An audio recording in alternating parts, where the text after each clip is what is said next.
My roommate's dress was left hanging on the balcony. I told her, "Today is the Ghost Festival, we shouldn't leave clothes out overnight." The Ghost Festival falls on the 15th day of the 7th lunar month every year. My roommate didn't take it seriously, even calling me crazy. The next day, she wore that very dress on a date with her boyfriend. When she returned, there was a shadow clinging to her. It was late when Luna returned. Everyone in the dorm was asleep except for me, tucked in my bed, reading a novel. The door creaked open, a chill breeze sweeping in. I instinctively frowned. Luna, whose bunk was above mine, was notoriously arrogant, especially after snagging a rich second-generation boyfriend. She barely acknowledged anyone else. She spent 5 days a week out of the dorm and always came back in the dead of night. She was also afraid of the dark, always flicking on the lights the moment she entered the room, invariably waking everyone up. But not tonight. After entering, she quietly climbed into her bunk without a sound. No, wait, there was a sound. She seemed to be talking to someone. I perked up my ears and listened. "I understand. Say no more, I'll do as you say." Her voice was a mere whisper, like a murmur in a dream, and a faint, fishy smell hung in the air. I remembered what the elders in my family had said. Wandering spirits or land-bound ghosts smell like incense because their families offer sacrifices or they receive blessings from temples. But those who slip and fall into water or jump off a bridge to commit suicide transform into water ghosts and carry a fishy stench. Luna had brought back a water ghost. My phone screen slowly dimmed. I sighed. Quietly, I got out of bed. In the moonlight from the window, I saw dense, wet footprints stretching from the door to the ladder next to her bed. I reached up and tapped the edge of the bunk, yawning, feigning impatience. "Still awake past midnight? What are you mumbling about? Can't a person get some sleep?" A surge of energy rushed up from behind, my gaze fixed on a single spot, and something flew out of my body. The murmuring behind the curtain abruptly ceased, and the faint, almost transparent shadow paused for a moment before vanishing. Before me stood a refined young man in a black jacket, a slight fang peeking out when he spoke. "Hey, hurry up and let your spiritual grandpa catch that big catfish designated for you to defeat. This is my messenger, Golden Spirit." Yes, I am a Chuma Xian, spirit medium. For people in our profession, 3 disasters and 8 misfortunes are unavoidable. I was frail and sickly from a young age. It wasn't just me, everyone in my family was like this. My father was often ill when he was young. Our family was very poor back then, and he rarely went to the hospital when he got sick. But there was an old man in the village who saw through things. When he saw my father, he said, "This child of yours has a special connection." A special connection means a celestial destiny, but not everyone with a celestial destiny becomes a Chuma Xian. At that time, my father would occasionally attract external spirits or ghosts, which we called external illness. Whenever he fell ill, the old man would use a needle as thick as a nail to prick his belly until it bled, and he would almost always recover. After I was born, our family constantly experienced various big and small incidents. I had to go to the clinic almost every day, no exaggeration. 4 out of 7 days a week, I'd be on IV drips, feverish and suffering from colds. It was a daily routine. Moreover, I was very curious and loved to meddle in others' affairs. The spirit masters favor children like this, those with strong intuition, natural talent, and a willingness to take on tasks. It's strange to say, but whenever I slept, I would dream of being chased by ghosts or taking an exam. I never knew what the exam was about, but I always failed. Yet, whenever those ghosts chased me to my doorstep, they would panic and scatter. Most of these spirits appeared in the homes of certain people in our village. Later, I found that some sinister things had happened to these families. I couldn't help but tell my mother. Her face changed then, and she always warned me, "Don't ever talk about things like this again." Until I was 15, something happened at home and my father and I almost died. The person who told us what was happening was an aunt. She looked at me several times and said, "This child has a light complexion, lacking yang energy, marked by a Tongzai fate, child spirit's destiny." She also carries a celestial destiny, and all the spiritual openings in her body are wide open. When the 4 snakes and 8 pillars converge, a temple must be established. A Tongzai fate is a difficult destiny to decipher. Those with a Tongzai fate in their bazi, 4 pillars of destiny, lead lives that are hard to grasp, full of ups and downs where happiness or sorrow, blessing or misfortune cannot be clearly distinguished. As soon as these words were spoken, everyone in the house was terrified. My father quickly asked, "Master, this child is too young. Can we think of another way? If so, we won't go out." The aunt looked up and said seriously, "Is this something you don't want? To be frank, this is a critical moment. This is just the beginning. If you get through it, you'll be fine, but if not, no one can save her." Then, the proxy returned, and after banishing 5 ghosts, the aunt tried to comfort my mother. "You should also be open-minded. This is the girl's destiny. She was born to eat this bowl of rice, i.e., this path is her calling." Afterward, I encountered more and more misfortunes. One could say my fate declined. Fortunately, I survived in the end. Not long after my university entrance exam, the spirit masters sent me a message and established a shrine. Perhaps because I was young, they weren't in a hurry to assign tasks, but rather let me study and cultivate simultaneously. Then, carrying my acceptance letter and all my belongings, I left the Northeast region for the capital to attend university. Come to think of it, this was my first official task since establishing my spiritual shrine. The next morning, Luna, on the bunk above me, let out a piercing scream. "Ah!" My roommates all jolted awake. Grumbles echoed through the dorm. "Who's screaming so early in the morning? Do you have a death wish?" The speaker was Tina, Luna's most loyal follower. She loved to fawn over Luna and had reaped many benefits from her. Sure enough, seeing Luna's gloomy expression, Tina quickly clarified, "Luna, I wasn't talking about you." Luna ignored her, angrily ripping off the dress she was wearing and flinging it to the floor, demanding loudly, "Who did this?" The white, rose-embroidered dress was covered in dirt, mud, and even some aquatic plants. A foul odor permeated the air. Tina and Stella covered their mouths, shaking their heads. Not me either." Luna glared at me furiously. I lethargically waved my hand. "Why are you looking at me? Have you forgotten what you did?" I pointed at the dress on the ground. "The capital has been hot lately, and the water quality in our school pond is excellent. There's absolutely no way these kinds of aquatic plants would grow there. They only grow in small rivers in the suburbs, but we're in the city center. Getting to the suburbs requires a taxi, an hour's drive one way, almost 3 hours round trip." I asked coldly, meeting her furious gaze. "Where did you go last night?" My sudden question stunned her, making her even more agitated. She retorted, "What business is it of yours?"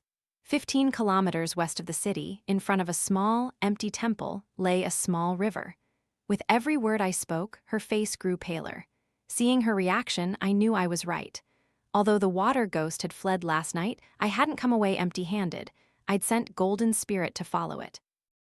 After Golden Spirit arrived, he telepathically sent me a vision. It was a desolate wasteland, with no houses for several kilometers, only a dilapidated, uninhabited foreign-style building and a small temple erected at its entrance. In front of the small temple was a short river, not deep but very dirty, and the fleeing water ghost was sitting inside the temple, eating roast chicken.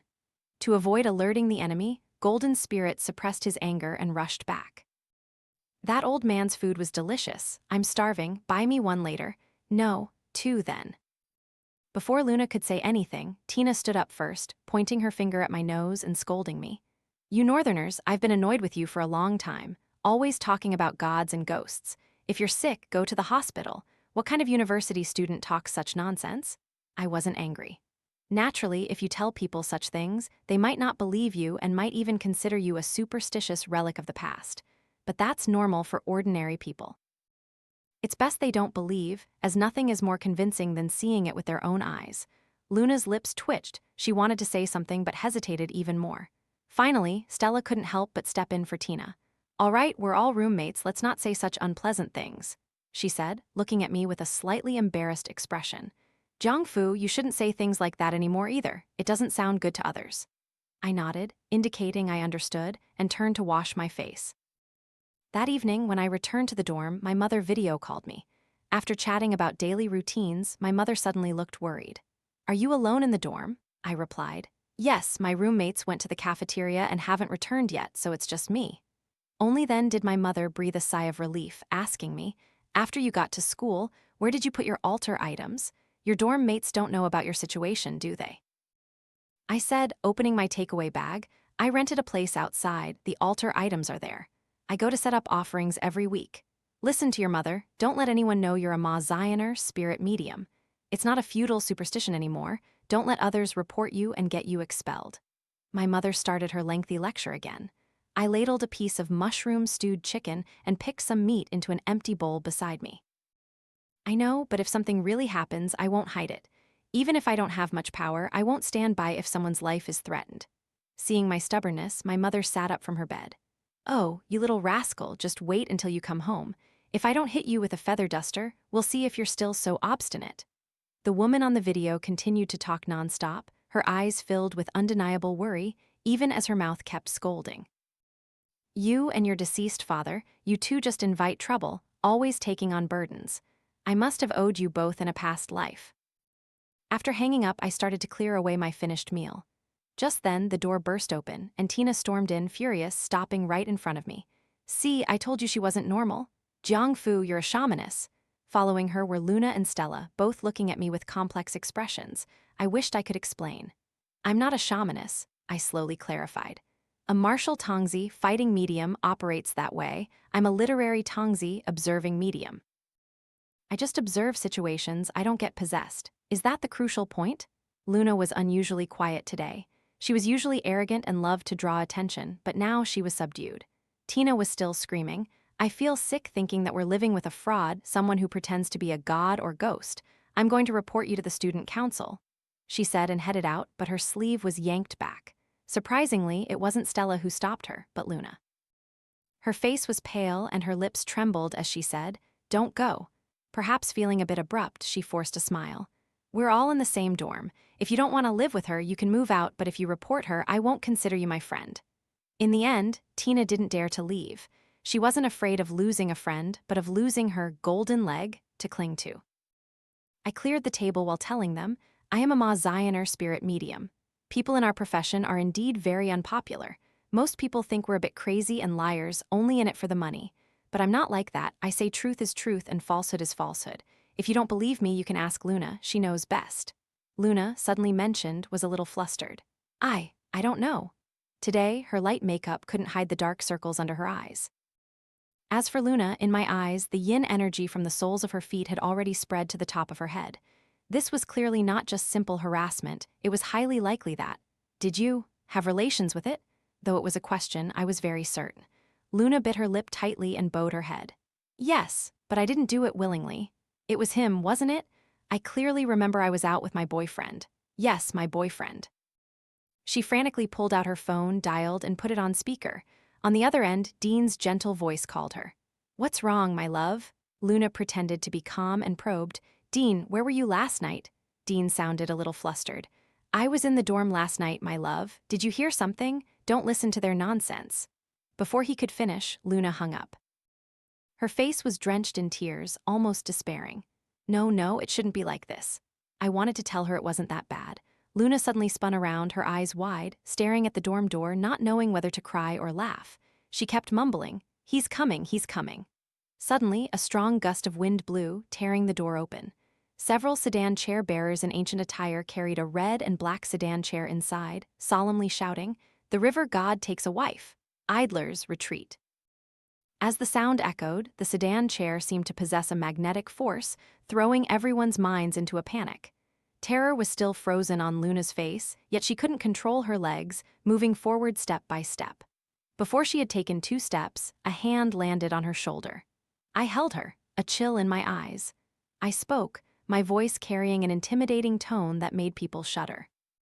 Almost instantly, several generals appeared, both male and female, clad in armor, wielding long spears or twin maces. These are all skilled masters from my family's temple. Without a word, they charged into battle. Among them was a valiant female general, wielding twin maces, one strike sending a sedan bearer flying.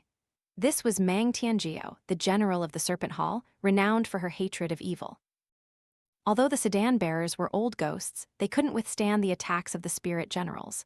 One long-faced sedan bearer was beaten back, still screaming, "You're just a bunch of beasts cultivated into spirits, daring to oppose my master. My master is the river god of Liangshui." Chang Tianliang simply lifted him with a single spear, looking at him with utter disdain. An old water ghost claiming to be a god? Who appointed him? Go back and tell your master to wash his neck clean. The entire Jiang clan will surely pay him a visit. We're here to slay a god. In a flash, all 8 sedan bearers were beaten to the ground like dead dogs. I stepped forward and waved a talisman. Tei Fu Fang Fang, burn the shadow of critical illness. True fire dispels sickness. Guardian spirit, protect and bless. Tei Zhenzhen, heed my command swiftly. Receive this incantation, burn this talisman. The fiery Tei talisman struck the sedan chair, which instantly burst into flames, turning to ash. This display terrified everyone. In fact, Ma Zioner spirit mediums can officially cultivate, with both Buddhist and Taoist practices being accepted. Mang Tianjiao detained the sedan bearers, leaving only one to return and report. This time, I didn't send Golden Spirit to follow. That old water ghost dared to call himself the river god. Since this was a large river like the Liangshui, his cultivation must be very profound. If Golden Spirit went there, he might very well be imprisoned. Behind me, Tina's voice stammered slightly. You just used a talisman. Aren't you a shamaness? How can you do that? I closed the dorm door, grabbed a broom from the bathroom, and swept the dust off the floor, emphasizing once more, let me say it again, I don't get possessed. Then I walked up to Luna, who was almost dazed, and snapped my fingers. Luna seemed to awaken from a dream, her pupils dilated. She then let out a deep breath, tears streaming down her face as she sobbed desperately. I just saw myself wearing a red wedding dress, stepping into that sedan chair. They carried me to a very strange place with a large river in front, and on the river was a man also in wedding attire, smiling and waving at me. I didn't dare to go, but I couldn't control myself. I felt like if I went, I wouldn't be able to come back. I patted her back to comfort her. Don't be afraid, I'm here, he can't take you. Luna threw herself into my arms, weeping loudly, her snot and tears soaking me. Jiangfu, I'm so sorry, I should have listened to you. I'm so sorry, so sorry. I took a tissue from the desk and wiped her face. If you're truly sorry, then pay me more after this is all over. I thought of something else and added, oh, I also want 2 roast ducks. I want some virtuous qualities too. No choice, I still owe Golden Spirit 2 roast chickens. You can cry now. Luna fell asleep in my arms but slept fitfully, her brows furrowed, still murmuring, I won't go. Seeing her like that, I also felt uneasy. Luna, after all, meant no real harm. Even if she had a bit of a spoiled princess temperament, an 18-year-old girl shouldn't have to bear this kind of evil. I requested instructions from the sect leader and dispatched 2 generals to protect her privately. Tina's face was also pale.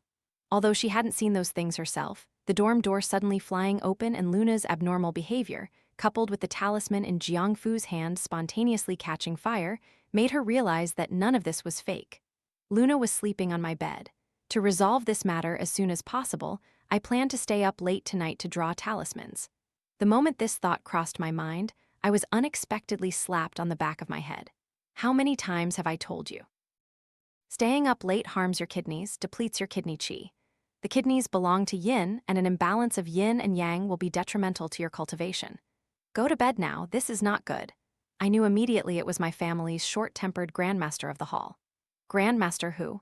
Don't misunderstand, he's not one of the deities on the list of gods. In fact, most Chuma Xian, spirit medium, halls in the northeast have similar names, but they are different deities with the same name. I climbed onto my bed, closed my eyes, and asked the Grandmaster. The river god of Liangshui has been in the capital for many years. His ghostly troubles are very difficult to resolve. Do you think I'm too good at stirring up trouble? As soon as I started my spiritual journey, I ran into this kind of major issue, truly fitting the saying, a newborn calf doesn't fear a tiger. No sooner had I finished speaking than I was hit on the forehead again. Grandmaster, whose voice in my head was truly majestic and domineering. What's that? Just remember, we spirit masters don't cause trouble, nor do we fear it. Don't panic no matter what happens outside. As long as you don't commit evil, we will take care of you. What's there to be afraid of? Let's just get it done. I hugged my head and giggled foolishly, but the corners of my eyes were red. It's truly wonderful to have so many family members around me. Luna took a few days off, saying she wasn't feeling well. Her instructor agreed, and I took leave as well. She was still very worried and asked me to divine her fortune, so I took her to the house I rented outside. It was a 2-bedroom apartment in a high-rise complex not far from the school.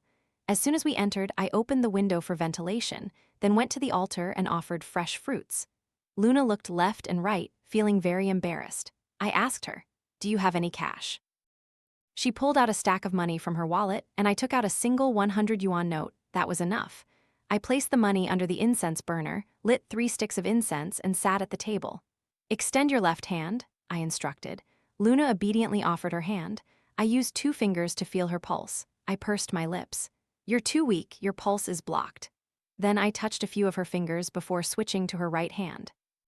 As soon as she raised her right hand, her palm twitched. This was a ghost pulse. The base of her right thumb also throbbed violently, indicating an external ghost was harassing her. No need to say it, the river god was clearly an external ghost. The strange thing was, when I touched her left hand, I could tell her family had incense roots. Incense roots refers to the lingering incense from elders in the family who once worshipped spirit masters. Most of these families will encounter some trouble and will eventually have to invite spirits back to worship again. Otherwise, the lingering incense will attract many external ghosts and spirits into the home. I asked her, "Did your family elders ever worship any spirit masters?" Luna was confused. "I don't know, my family never told me." I looked again at the ashes of the incense stick, which had lingered on the incense's tip for a long time, turning black and pressing down a truly serious calamity. It seemed things here were not so simple. After a long contemplation, I decided to invite the spirit masters to clarify the situation. Disciple Jiangfu respectfully invites the elder spirit masters of Jiangmen Beifu to descend. A moment later, a chill ran down my spine and head. My eyes widened and my voice transformed into that of an old woman. "Oh, this girl has a truly bitter fate. In her home, there is an old woman, her grandmother. Was she a shamaness? Specializing in reading fortunes for others. A shamaness, a woman with special abilities, who can momentarily allow gods, demons, or the souls of the dead to borrow her body and bones, through which these spirits can impart messages and communicate with the living. The place you went that day must be your family's ancestral land. The small temple there was built by your ancestors. Your grandmother worshipped the river god of Liangshui." Hearing this, Luna quickly asked, "Then he should be my family's spirit master, so how could he harm me?" Her eyes were red and she couldn't continue. I told her, "Although your grandmother was a shamaness, she was different from us. We Chuma Xian spirit mediums are born with a celestial destiny, strictly forbidding external ghosts and spirits from being worshipped. But your grandmother brought in an external water ghost. This is a deviant path for us. Ghosts are different from spirits and humans. When a person dies and becomes a ghost, their 3 souls and 7 ethereal forms are incomplete. More than half of their humanity dissipates, leaving mainly obsessions. Not to mention the river god of Liangshui, this kind of entity requires human sacrifices to water ghosts and has long become an evil deity. The reason he found you is probably because you and your grandmother made some kind of promise. For example, selecting the most suitable descendant at the appropriate time for a live sacrifice. A live sacrifice is offering a living person as a sacrificial offering to demons. Most people believe it only existed in feudal times, but in reality, such incidents are not uncommon today. The difference is that those chosen as sacrifices essentially die accidentally. It was the same for Luna. If she had been taken last night, an investigation would simply conclude that she slipped and fell into the water. Even if the process was unbelievable, this would be the only possible outcome. As for the river god of Liangshui, accidents have been frequent in recent years, with countless bodies floating at the bottom of the river. After that, Luna called home to ask her Grandma Zheng about this, then told me, "My father knew nothing about Grandma Zheng, he only said she used to be an official's wife." Later, during the Republic of China era, Grandpa Zheng took the family and left the capital. Grandma Zheng didn't follow but returned to her hometown. She wrote down the address of her hometown, Sunjia Village, western suburbs of Pingchang. I searched online for a bit and showed it to her. Luna's face suddenly turned pale, because that address was exactly where she had gone that night. "Jiangfu, do you really want to go to Liangshui River? Many people have died there."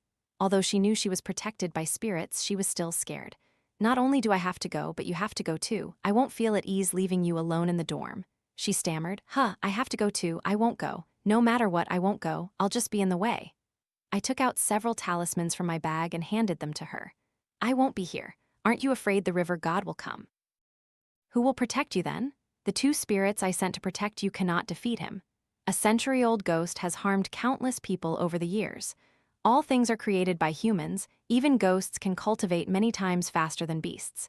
This isn't witchcraft, spirit masters. This is the truth. But that old water ghost wouldn't dare to provoke us easily.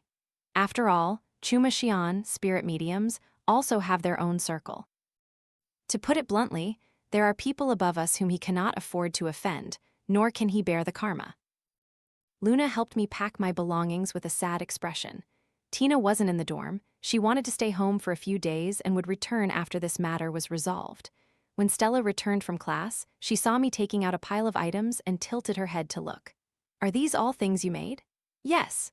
Because I hadn't been a Chuma Xian for long, I only had one command tablet and one sword. The command tablet was carved by my master. The spirit flags were still being made, and the official seal hadn't been consecrated yet. The rest were talismans and trump cards.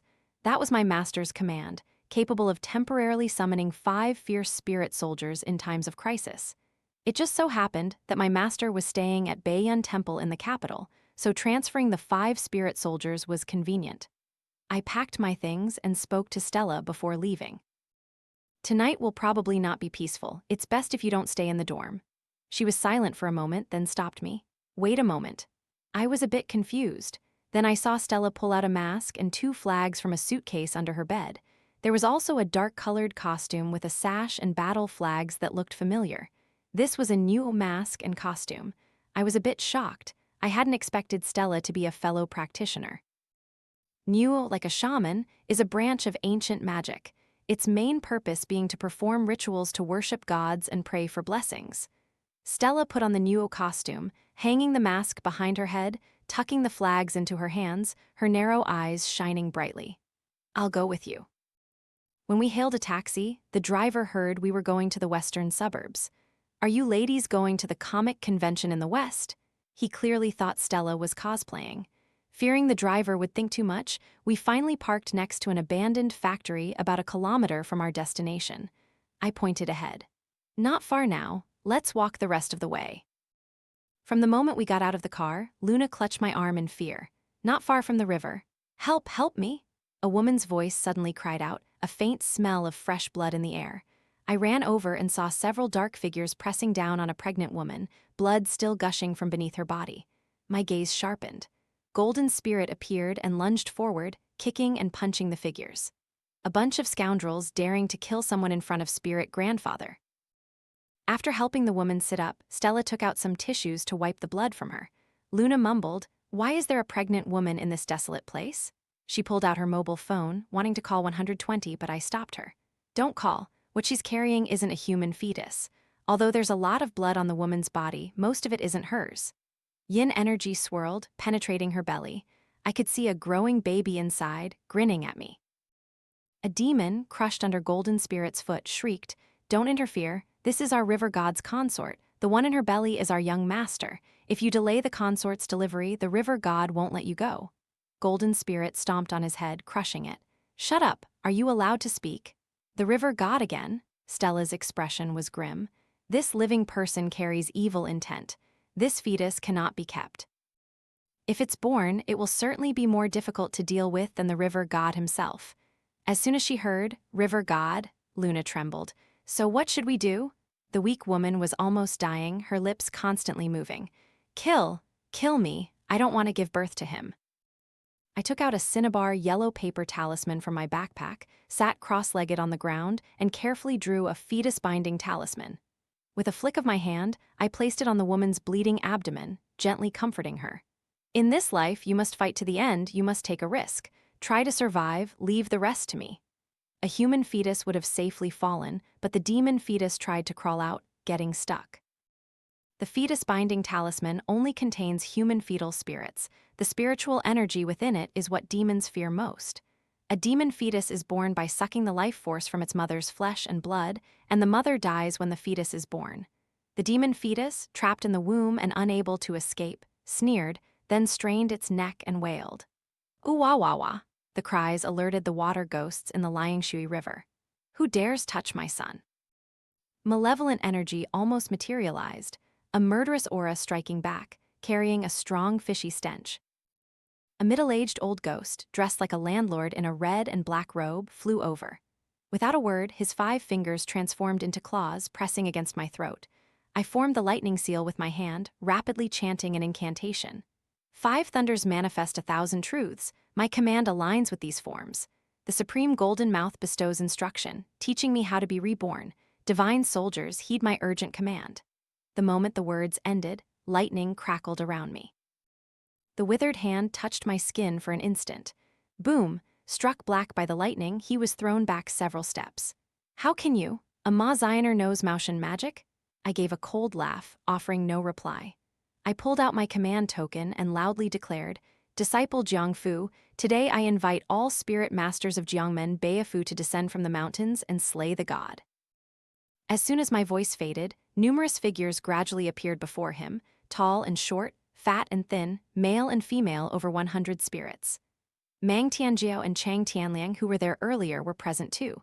Leading them was Elder Hu, the Grand Master of the Celestial Dragon Hall, clad in golden armor, holding a blue flag. Behind him, several hall masters carried flags of yellow, white, red, and black.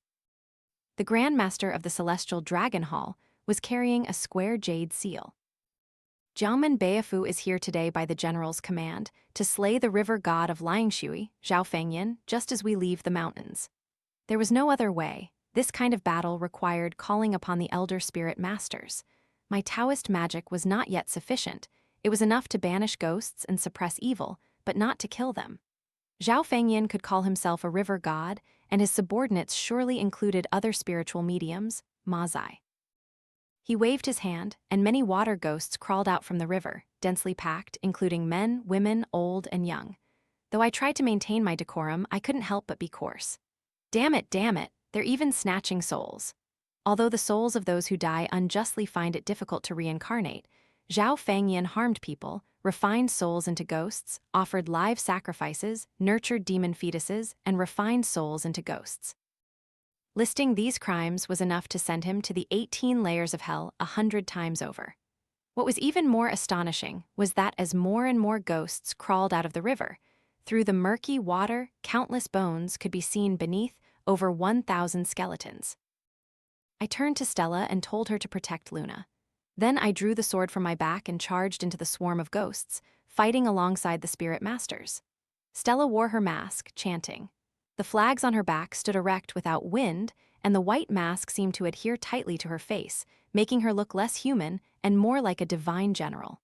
She stomped her feet, waving the command flags in her hands, driving away numerous demons and monsters attempting to approach. Luna, holding a talisman, hid behind the pregnant woman, trembling and comforting herself. Don't be afraid, Luna, you can't be scared. Jiangfu said, the more afraid you are, the weaker your yang energy becomes, and they will take advantage. Don't be afraid, there are many spirit masters here. The celestial dragon grandmaster's sword slashed towards Zhao Fengyan. The sword's aura created a powerful gust of wind, rustling a patch of wild grass. This place has become a den of evil. We cannot stay long. A quick victory? He swung his sword, sending a demon flying. The spirit masters gradually gathered, forming a battle formation. Golden rays of light rose from the ground, quickly enveloping the entire area, surrounding the shadowy figures in the Liangshui River. Zhao Fengyan was steadily defeated by the elder grandmaster, his ghostly form becoming increasingly faint, his expression grim. After all, we have no personal grudges, why must you kill me completely? If he had said this to anyone else, it might have worked, but who didn't know that the Grand Master of the Celestial Dragon Hall was the most ruthless killer of evil? Stop your nonsense. You've committed many evil deeds. The higher powers have issued a command. No trial, immediate execution. With that, a sword strike came down, piercing directly into Zhao Fengyan's chest. Suddenly, something unexpected happened. A figure stood in front of Zhao Fengyan. The strong wind abruptly stopped. The pregnant woman was held in his arms, groaning in pain, while Zhao Fengyan smiled. My son is coming soon. When he is born, the entire He River basin will honor him as its master. If you kill me, won't you fear retaliation later? I couldn't stand listening to this boasting. Your son is a dragon prince and can command the water domain? Mang Tianwei frowned, looking at the pregnant woman's belly. Not a dragon prince, but he possesses a celestial dragon's aura. Mang Tianwei was the grandmaster of my family's Serpent Hall, with 2,000 years of cultivation. His spiritual body had already transformed into a Tizao Jiao, river dragon, with only a short distance left to become a full dragon. A jiao, flood dragon or river dragon, that cultivates for 1,000 years will follow the Yangtze River into the East Sea to transform into a dragon. A tizao jiao is a dragon that navigates along great rivers into the sea, because a jiao cannot fly but borrows the power of water to swim towards the East Sea, transforming into a dragon. Zhao Fangyin was very calm. "If you kill me, this woman will die." His hand clasped the woman's neck, and a black mark suddenly appeared there. Gritting my teeth, I pulled out a blue 5 Thunders talisman from my bag. "Heavenly Gang Command, listen to my instruction."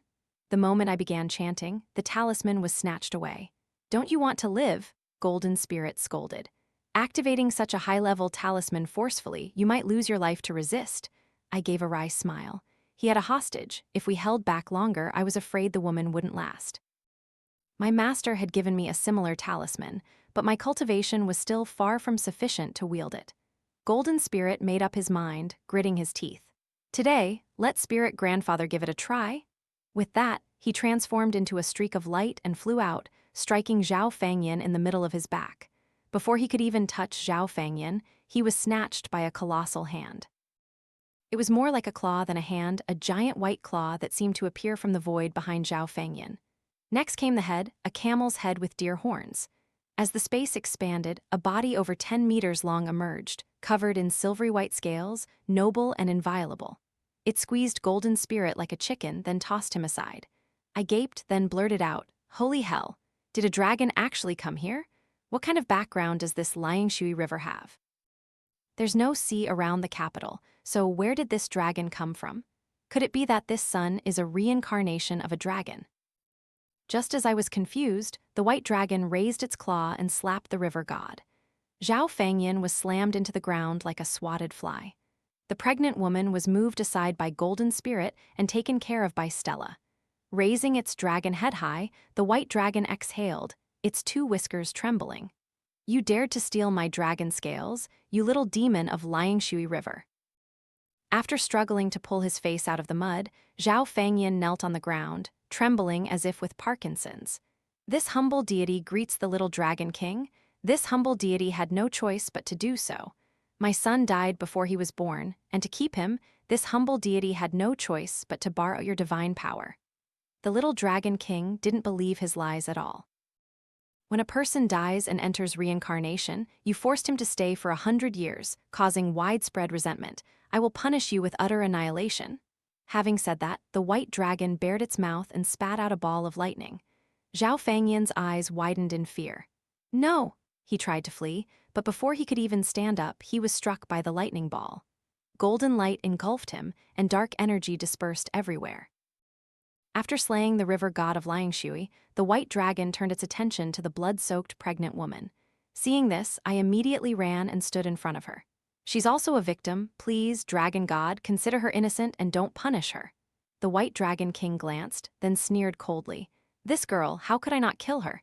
It's just that there's a demon fetus in her belly that cannot be kept." He extended his dragon claw, closing his 5 talons. The pregnant woman screamed in pain and collapsed, sweating profusely, writhing continuously on the ground. From under her swollen belly, the demon fetus let out a piercing shriek. "Ah, ah, ha!" A sharp, invisible blade sliced open her chest, and a heart scale detached.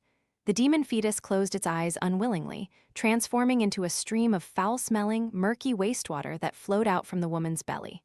After this incident, the woman had lost half her life. The white dragon king looked at the scales covered in rotten flesh with disgust. He spat out a stream of water from his mouth, rinsing it dozens of times, and finally hummed softly. "Forget it, I don't want it anymore." Ultimately, the scale remained on the woman's body, its dragon energy protecting her and helping her recover her blood and chi faster. I bowed deeply to the white dragon. "Thank you, dragon god, please depart." I thought the matter was resolved and the god had left, but unexpectedly, the white dragon raised its head and pointed its snout at us. "Who said this dragon would leave?" "You," he pointed at me. "Do you have anything to eat?" Since I sometimes had low blood sugar, I always carried some snacks with me, including toffee and wang snow crackers. Did this white dragon have a dog's nose? It could smell everything. Before our astonished eyes, the white dragon king transformed into a handsome young man in a white suit. He took a wang snow cracker, crunched it, and started eating it. Stella secretly tugged at my sleeve. Is this really the legendary dragon? Don't ask me, I want to know too. This time, over 1,300 water demons were captured in total and astonishing number. The spirit masters all returned to the main hall. I sat on the ground, forming a hand seal. Disciple Jiangfu requests the elder tablet king of Jiangmen Beifu to descend and conduct the Ma Dangkoa ritual. My family's elder tablet king was my great-grandfather, who was once a general defending a region and later appointed as a border general guarding the 100,000 Great Mountains.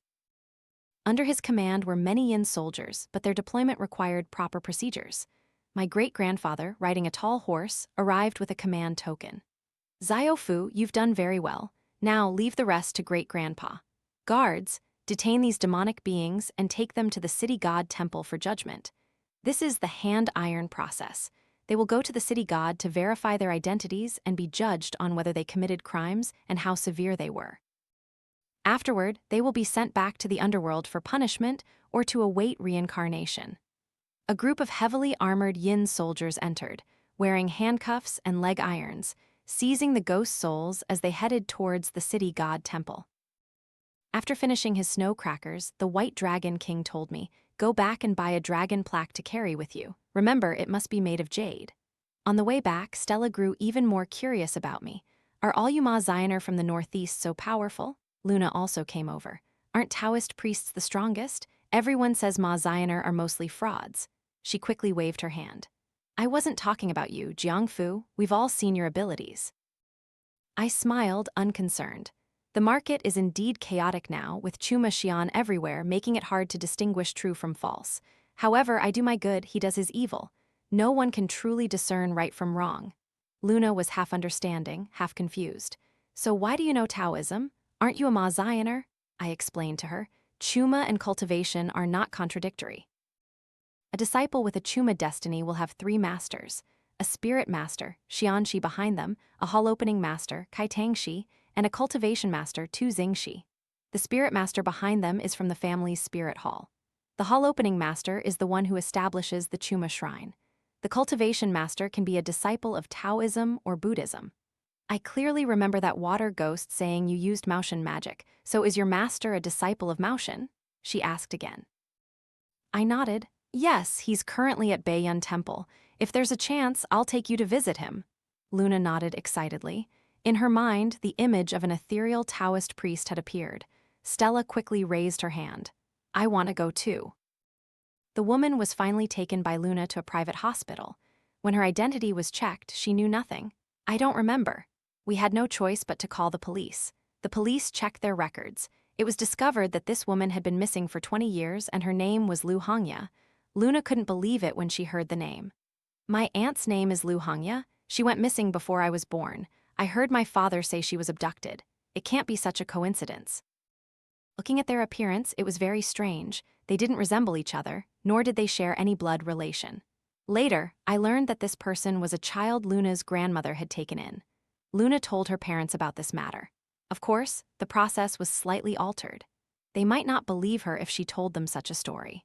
Her parents quickly went to the hospital, and after multiple verifications, they confirmed that Lu Hongya was indeed their sister who had been missing for years.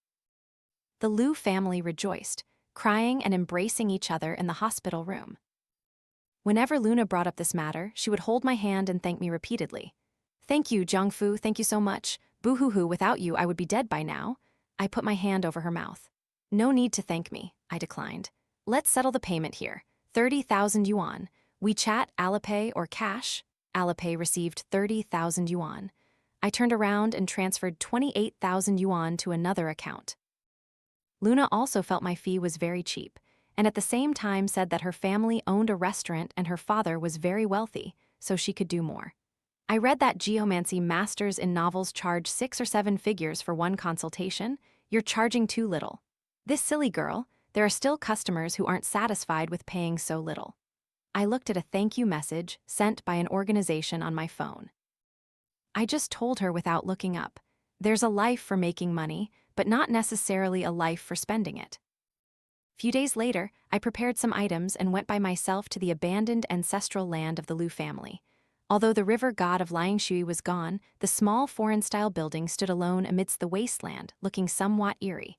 In the small temple by the river, the old water ghost who had followed Luna was gone. I called. "Hello, master." A clear voice rang out on the other end. "Finally remembered your master, have you?" I guiltily touched my nose, quickly changing the subject.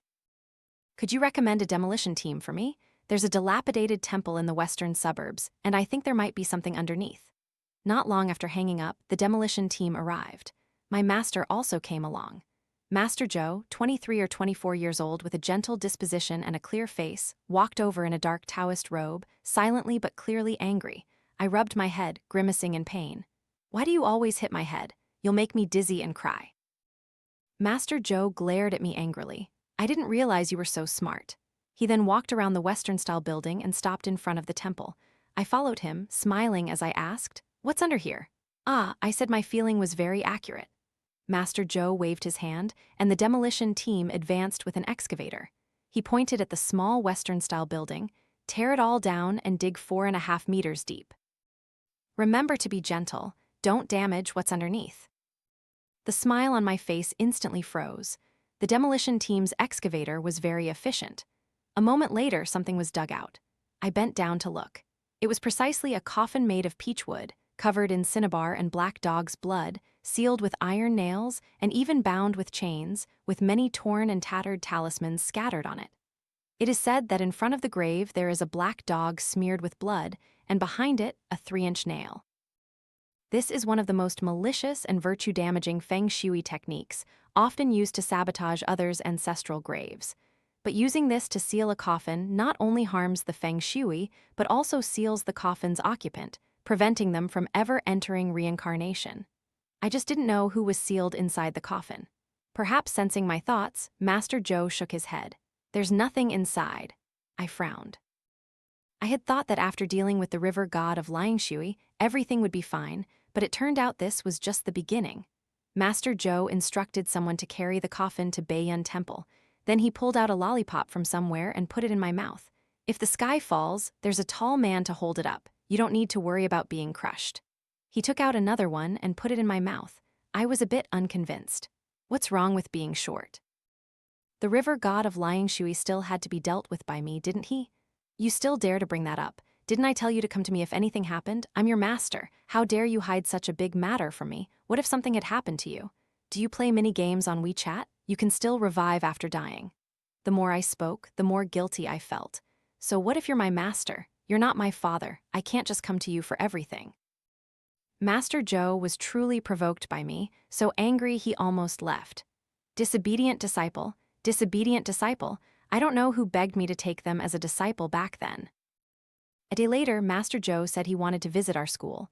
I said without thinking, "What's there to see? Aren't all schools the same? If you want to come, just come. Am I tying your feet to stop you?" Perhaps because we were so accustomed to each other, I no longer held back in front of my roommates. My mouth was always getting me into trouble. Luna came over and asked me, "Who was that? Who was that? Do you have a boyfriend?" I rolled my eyes at her. "Don't talk nonsense. I've been single for 18 years. If it's fake, you can check anytime." That afternoon, Master Joe sent a message saying the flags and seal were ready. He asked me to pick them up. He was waiting at the school gate. Because it was a voice message, Luna clicked on it and heard it. A look of mockery appeared on her face. "You said you weren't in love, so who is this guy? His voice sounds really handsome." "My master." She didn't believe me, stubbornly dragging Stella to come with me. At the school gate, Master Joe, dressed in white casual clothes, leaned against the window of a black Land Rover, waving at me. Luna squeezed my arm tightly, almost screaming, "You still say he's your master? How can someone so young be a master?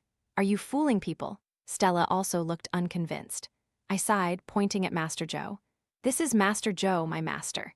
If you don't believe me, you can go to Baiyun Temple and ask. He's there."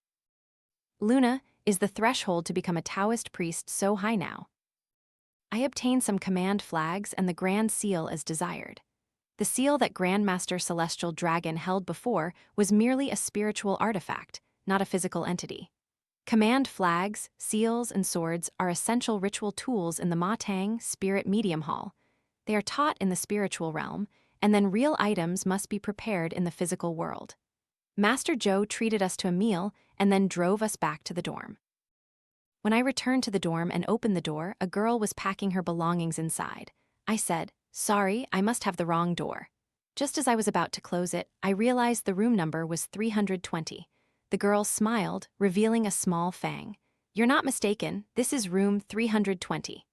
The dorm supervisor happened to be patrolling the hallway, so she walked over and said, "Tina from your dorm applied to transfer dorms." What a coincidence, this classmate also wants to transfer dorms. The sweet girl extended her hand, greeting us warmly. "Hello, my name is Quan Lingeling." At her feet was a fluffy white ball, which she affectionately stroked. It was a small fox. With a quick glance, I extended my hand. "Hello, Jiangfu."